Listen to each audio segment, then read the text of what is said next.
আসসালামু আলাইকুম দর্শক মণ্ডলী, যেখান থেকে আমার ভিডিওটি দেখছেন সবাইকে আসসালামু আলাইকুম। আশা করি সবাই ভালো আছেন। আমি মনে করলাম যে আমি যেভাবে মুরগিগুলো পালন করি এটা আপনাদের মাঝে শেয়ার করি, আপনারাও লাভবান হবেন। আমি মুরগিগুলো অনেক দিন আগে যে বাচ্চা উঠছে, বাচ্চাগুলোকে খাঁচায় পালন করছি। বাচ্চাগুলো আপনি প্রশ্ন করতে পারেন ব্রুডিং সম্পর্কে। আমি 12 দিন ওনার মার কাছে রাখছিলাম। যে আপনারা জানেন বিগত 12 দিনে বা 14 দিনে কত তো গরম ছিল, ওর মার কাছে রাখছিলাম, তাতে যথেষ্ট পরিমাণে ব্রুডিং হয়েছে। গরমের সময় 10-15 দিন 20 দিন ব্রুডিং করলে চলে, এটা প্রত্যেকে বলে।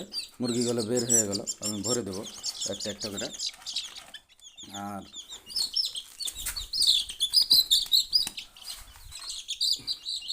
তারাকে খাবার দিচ্ছি আমি। তো তারপরে আমি ভ্যাকসিন করছি। যেনারা গ্রাম বাড়িতে পালন করেন তেনারা ভ্যাকসিন না করলেও পারেন। এইভাবে ওনাদেরকে খাঁচার মধ্যে বন্দি করে বা একটু আপনি জায়গা বড়, যাদের জায়গা আছে ওনারা জায়গা একটু বড় করে এভাবে খাবার দিতে পারেন। আপনার রেডি ফিডটা সর্বনিম্ন দিতে পারেন।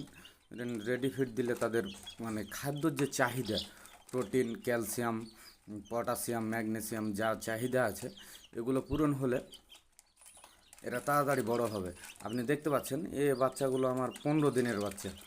15 দিনের বাচ্চা মাশাআল্লাহ আপনাদের দোয়া এবং আল্লাহর অশেষ মেহেরবানিতে অনেক বড় বড় হয়েছে এবং বাচ্চাগুলো অনেক সুস্থ আছে। এইভাবে ধরেন আপনারা বোতল কেটে পানিও দিতে পারেন। এটা একটা প্লাস্টিকের পটে আপনারা খাবার দিই, দিনে প্রায় 3 টাইম খাবার দিই একটা সময় মেনটেন করে।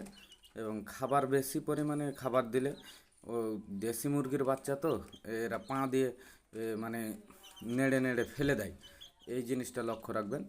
এবং এভাবে বাচ্চাগুলো গ্রোথ ভালো হবে এবং সুস্থ থাকবে।